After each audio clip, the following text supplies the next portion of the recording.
poverty mindset is a system of beliefs, attitudes, and perspectives, right?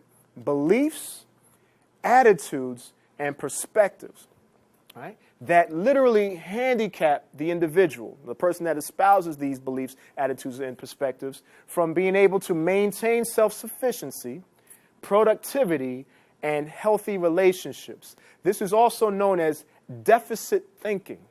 Right? Deficit thinking is the type of framework in which an individual perceives the world from a constant state of deficit. I don't have, I can't, I'm less than. Whatever their perspective is, their framework always starts from a place of deficit, which leads to inferiority complexes and a host of other things. For minorities in America, poverty mindset can be linked to the effects of white privilege. Right? So we know that in America, you know what? It's because you're white, you get the extra pass. You get the check mark above your head because you're white. It's easier for you. Right? It's the reason why minorities have to fight for equal rights. Right? Why do we have to do this? Because we have to prove and demonstrate, hey, I'm a person too. I'm a person too. I'm equal to you. Huh?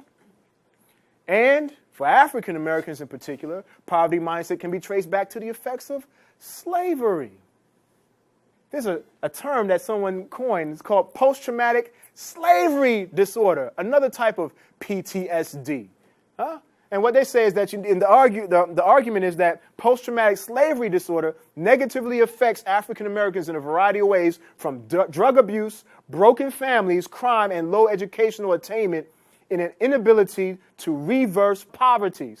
They say current dysfunctional behaviors and disorders that exist in the black community have origins linked back to the African slavery period. The events and trauma of slavery have contributed to many of the dysfunctional behaviors that are exhibited by African Americans to this day. Dr. King was once quoted as saying, as long as the mind is enslaved, the body can never be free.